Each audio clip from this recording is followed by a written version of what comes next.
तीसरी वोट से निर्माण कि वोट से क्या निर्माण होता है, तो मैं पहले ही बता चुका एक लाइन से कि वोट का अगर आपने सही चयन किया तो आपकी सरकार बनेगी, आपका जनप्रतिनिधि जिसको आप चाहते हैं जीत के जाएगा, आपके क्षेत्र में विकास होगा, आपको रोजगार मिलेगा, महंगाई से मुक्ति मिलेगी, तमाम तरह की जो बुनियादी अधिकार है वो मिलेंगे और तमाम तरह के जो संविधान में प्रोविजन है, संवैधानिक अधिकार है वो मिलेंगे। तो जो तमाम तरह की समस्याएं जिन जैसे डॉक्टर अंबेडकर कहते हैं पॉलिटिक्स इज द मास्टर की, सत्ता वो सुनहरी चाबी है जो आपके सारे परेशानियों के रास्ते खोल सकती है।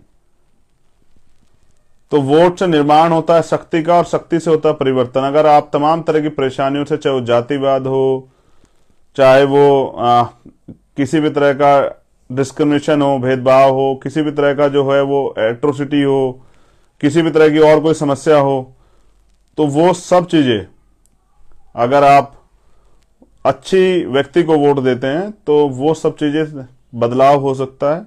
उस बदलाव के जरिए एक नया परिवर्तन, एक नई सोच और एक आज की भ्रष्ट राजनीति में, पैसे की राजनीति में बहुत सारे परिवर्तन होने की संभावनाएं प्रबल हैं।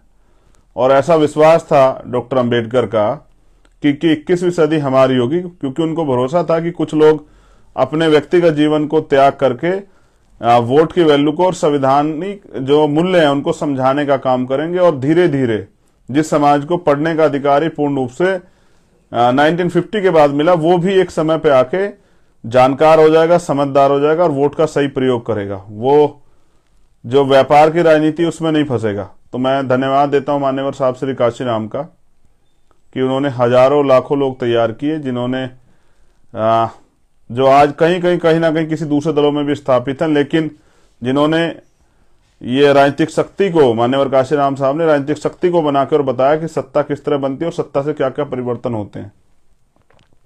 तो चौथा और अंतिम है वोट के परिणाम। सोचिए आपने गलत व्यक्ति को वोट दिया, अब गलत व्यक्ति सरकार में आ गया, गलत सरकार बनी, तो फिर ऐसे कानून बनते हैं जैसे किसानों के खिलाफ बने जो किसान नहीं चाहते थे, ऐसे कानून बनते हैं जो मुस्लिम भाइयों के खिलाफ बने, जो देश को बांटने वाले हैं, जो संविधान के खिलाफ हैं, ऐसे कानून बनते हैं जैसे आर्थिक आधार पर आरक्षण का कानून बना, जो कॉन्स्टिट्यूशनल जो वैल्यू है, संवैधानिक मूल्य है, संवैधानिक जो संविधान का जो प्रस्तावना है, संविधान का जो प्रस्ताव है रिजर्वेशन पे, वो उसकी हत्या करता है। इस तरह के तमाम तरह से जैसे लेटरल एंट्री होती है, जिस तरह से आज भी सफाई कर्मचारियों को मजबूरी में ये सब काम करने पड़ते हैं, संविदा और सब चीजें करके सरकारी नौकरी खत्म किया जा रहा है। और जैसे निजीकरण के नाम पे जो है ना सारे सरकार सिस्टम खत्म करके चंद पूंजीपतियों के हाथ में सौंपा जा रहा है। फिर ऐसी सरकारें बनती जो तानाशाही करती हैं, जो हक की आवाज उठाने पे नौजवानों को लाठियों से पीटती है, बहनों के हाथ तोड़ देती है, जिनके राज में हत्याएं होती हैं, रेप होते हैं, तमाम तरह की परेशानी खड़ी होती है। जब जो आप कोई भर्ती आती है तो उसका पेपर लीक हो जाता है, फिर घोटाले होते हैं। और जैसा मैंने कहा कि पहले और अब के जीवन में पिछले भारतीय जनता पार्टी की सरकार है, उसमें आप देखिए 7 साल में देश में और 4.5 पौने 5 साल में उत्तर प्रदेश में हमने क्या क्या नहीं खोया। तो मेरा आपको बताने का फर्ज है एज ए भाई, एज ए दोस्त, एज ए लीडर, कि एक गलत चयन आपको कहां ले जाएगा। इसलिए मैं आपसे उम्मीद करता हूं कि परिणाम आपके पक्ष में आए, परिणाम अच्छे हों। इसलिए मैं आपसे अपील करता हूं कि भाई वोट का चयन गलत नहीं करना है। अब 2-4 बुनियादी बातें, जो जरूरी बातें जो आपको समझानी है। पहली बात, आजाद समाज पार्टी के ईमानदार, समर्पित और वो मेहनती नौजवान जो भीम आर्मी के माध्यम से 5 साल सड़कों पे काम किए, जेल गए, मुकदमे झेले, तमाम तरह की परेशानी झेली, आंदोलन किए, न्याय दिलाने का काम किया, सारी मुसीबतों में आपके साथ खड़े रहे। आपको चयन करना है। वो गरीब जरूर है लेकिन धोखेबाज नहीं है। एक तरफ वो लोग हैं जो पैसे पे टिकट लाए या पैसे पे आधार राजनीति कर रहे हैं, जो 2-4 करोड़ रुपए खर्च करेंगे। एक तरफ हमारे प्रत्याशी, जिनमें मैं खुद भी हूं गोरखपुर से, जो मेहनत करेंगे, अपनी बात को जाकर समझाएंगे और जो एक वोट एक नोट, यानी कि उसी जनता से जिसका काम करना है, जिसके लिए खड़ा होना है, उनसे ही वोट के साथ नोट की अपील भी करेंगे। सैकड़ों की संख्या में भीम आर्मी से तैयार हुए नेता इस बार आजाद समाज पार्टी के बैनर से उत्तर प्रदेश में चुनाव लड़ रहे हैं, उत्तराखंड में चुनाव लड़ रहे हैं और पंजाब में चुनाव लड़ रहे हैं। उनकी हालत बहुत अच्छी नहीं, लेकिन उनके हौसले बहुत मजबूत हैं। वो आंदोलन विचारधारा से जुड़े लोग हैं, उन्होंने घुटने नहीं टेके हैं। और मैं समझता हूं कि घुटनों के बल चलने से अच्छा है आंख से आंख मिला के, सीना तान के खड़े होकर लड़ना। हमने हारना नहीं सीखा, क्योंकि मान्यवर काशीराम साहब कहते हैं, तमन्ना अगर सच्ची हो तो रास्ते हजार होते हैं, तमन्ना अगर झूठी हो तो बहाने हजार होते हैं। मैं बिल्कुल साफ तौर पे कहता हूं, आज 52% ओबीसी वर्ग के लोग हैं, और जो मंडल कमीशन की रिपोर्ट थी उसके 1 या 2 चीजें लागू हुई, उसके बाद उसमें और जो तमाम तरह की जो प्रोविजन थे वो लागू नहीं हुए। तो बीपी मंडल साहब के योगदान को नहीं भुलाया जा सकता है। बहुत सारे ऐसे महानायक महापुरुष हुए हैं, जैसे बाबू जगजीवन राम जी को नहीं भुलाया जा सकता है, बीपी मौर्य जी को नहीं भुलाया जा सकता है। अंत तक मैं कहता हूं कि हर व्यक्ति ने प्रयास किया, एक बड़ा प्रयास, एक सुनहरा प्रयास, परिवर्तन का प्रयास। तो मैंने जो आपको बात बताई कि पैसे वाले एक तरफ, ये एक हाथ पे पैसे वाले और एक हाथ पे दूसरी तरफ चयन करने के लिए भीम आर्मी आजाद समाज पार्टी के सामाजिक परिवर्तन मोर्चा के ईमानदार और समर्पित गरीब वर्कर जो चुनाव के मैदान में, चयन आपको करना है। आपने इस बार गलती की तो आफ्टर इलेक्शन के बाद रिजल्ट कुछ भी हो, ये नेता आपको ढूंढे नहीं मिलेंगे। इनको तो आपने पहले भी वोट दिया, आप जानते हैं। इनका एकमात्र चरित्र है कि इनको सिर्फ राजनीति करनी है, और ये चुनाव के बीच ही, आपके चुनाव जब आता है तभी आपके बीच आते हैं। इनको टिकट नहीं मिलेगा तो दूसरी पार्टियों में चले जाएंगे। हमारे यहां से भी कुछ लोग गए जो विधायक ही बनना चाहते थे बेचारे। धीरे धीरे हम लोग भी सीख रहे हैं। हमने प्रयास किया कि इसी आंदोलन से निकले हुए लोगों को नेता बनाया जाए, उन्हीं के सहारे जो लड़ रहे हैं उन्हीं को आगे बढ़ाया जाए, वरना आजाद समाज पार्टी और दलों में फर्क क्या बचेगा। हम 85% बहुजन समाज के लोगों को में यूनिटी बना के उनको तैयार करने का काम कर रहे हैं। और एक सीख से, एक छल से हमें यह महसूस हुआ कि हमें अपने पैरों पे खड़ा होना पड़ेगा। बैसाखियों के सारे हम लोग आगे नहीं बढ़ सकते और कोई हमें मौका नहीं देगा। सारे कीले ठोकेंगे, सारे लाइन लगा के मुसीबतें खड़े करेंगे, एक से एक साजिशें होगी, उन सबको पार पाना है, उन सब से आगे निकलना है। लेकिन वो जो लाखों माताएं बहनें विश्वास करती हैं, और वो मैंने देखा कि जब मैं परेशान हुआ, दुखी था, तो बहुत सारी माओं का, बहनों का मैसेज और फोन आया मेरे पास। उन्होंने कहा कि तू हमारा बेटा है, हौसला नहीं वो करना। तो मैंने कहा बस वो मैं अपनी ईमानदारी की वजह से थोड़ा सा परेशान था, ऐसा नहीं है कि मैं कमजोर हो गया हूं। तो मैं उन माओ बहनों का भी धन्यवाद करता हूं, लेकिन मैं अपने नौजवान साथियों से भी कह रहा हूं, एक एक वोट मुझे शक्ति देगी, एक एक वोट मुझे ताकतवर बनाएगी, एक एक वोट इस धनतंत्र की राजनीति में चंद्रशेखर को, भीम आर्मी को, आजाद समाज पार्टी को खड़ा होने की जो है ताकत देगी। वो तमाम तरह से अपने अधिकारों के लिए लड़ने की ताकत देगी। आपने इतने एमपी एमएलए बनाए, कौन आपके साथ खड़ा होता है? कल अगर हालात खराब ही रहे, आपने गलत चयन किया, गलत लोग बन के गए, हमारे लोगों को कम अवसर मिला, फिर आप मुझसे कहेंगे, जहां का अन्याय अत्याचार होगा आप मुझसे कहेंगे कि भाई आ जाओ मदद कर दो। क्या करेगा चंद्रशेखर? वो क्या कर सकता है? उसके पास है क्या? अपने लोगों के मरने के बाद उनकी लाशों को गोद में उठा के न्याय दिलाने के लिए लड़ने के लिए उसके पास है क्या? इसलिए मैं आपसे कह रहा हूं कि मैं राजनीतिक शक्ति चाहता हूं परिवर्तन के लिए। अगर आप चाहते हैं कि मैं बहुत कुछ अच्छा करूं तो आपको मुझे अवसर देना पड़ेगा, जैसे आपने औरों को दिया। और अगर आप मुझे अवसर नहीं देते हैं तो मैं फिर 5 साल और सड़कों पर खड़ा होने की, आपकी लड़ाई लड़ने के लिए तैयार हूं। मुझे तो यही काम आता है। मैं तो सत्ता सुख के लिए नहीं हूं, मैं तो मंत्री और विधायक बनने की लड़ाई नहीं लड़ रहा हूं। मैं तो आपको, हमारे जो आने वाली पीढ़ी, उसको लड़ना सिखा रहा हूं। और हम इसलिए लड़ रहे हैं कि आने वाली पीढ़ी इस देश में गुलाम ना बन जाए, क्योंकि जब तक लड़ने वाले लोग रहेंगे तब तक ये जो बांटने वाले लोग हैं ये कामयाब नहीं हो पाएंगे। मैं तो बस आपको बता रहा हूं कि जब जब इस देश में हमारे आने के बाद इस आंदोलन में जब जब प्रयास हुआ बांटने का, हमने जाके बीच में खड़े होकर उसको रोक दिया।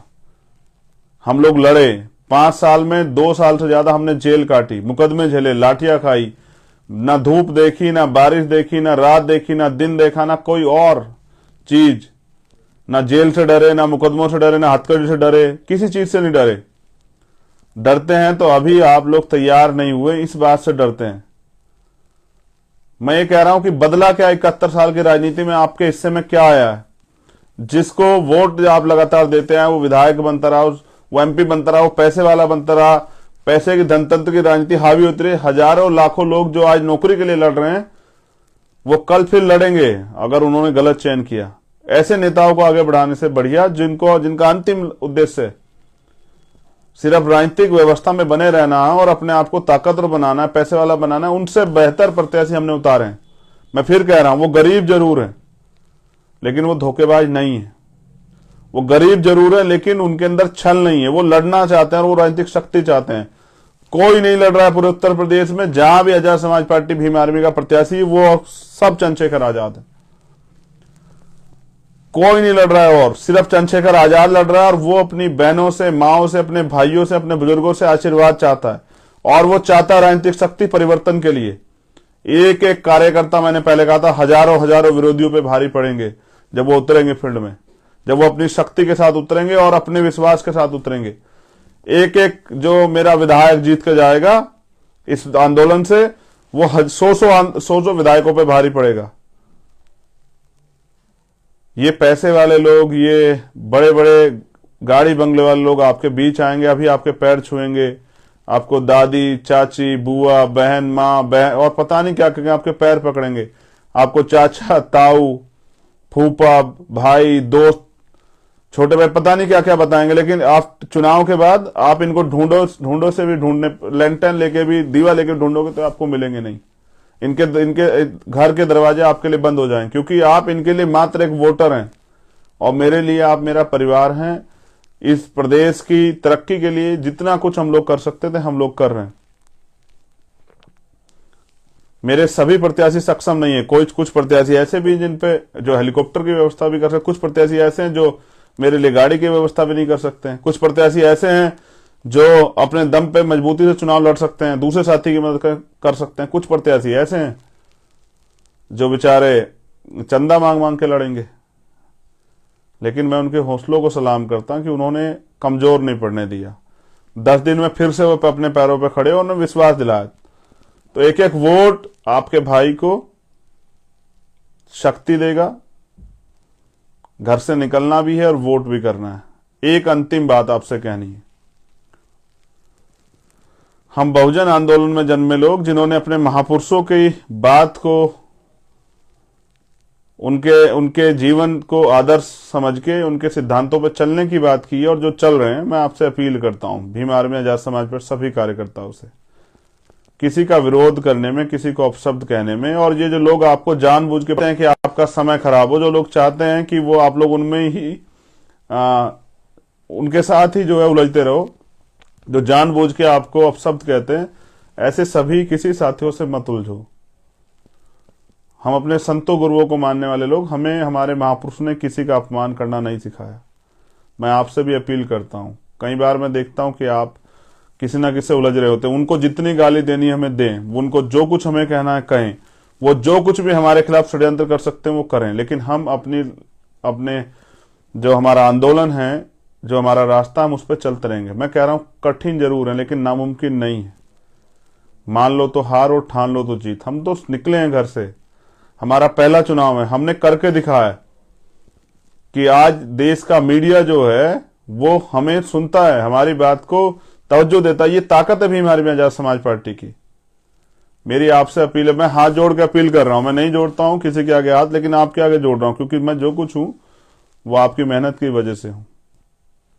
मैं नहीं चाहता आप किसी पे टिप्पणी करें, किसी बहन पे, भाई पे, उनको जो कहना है कहें, लेकिन मैं तो उनसे भी कहना चाहता हूं, कल जब ये आंदोलन आगे बढ़ेगा और जिस धोखे में आप हैं उस धोखे से आप बाहर निकलोगे तो फिर आप क्या करोगे? फिर किस मुंह से जो है आंखें मिला पाओगे इन लोगों से जो लोग काम कर रहे हैं?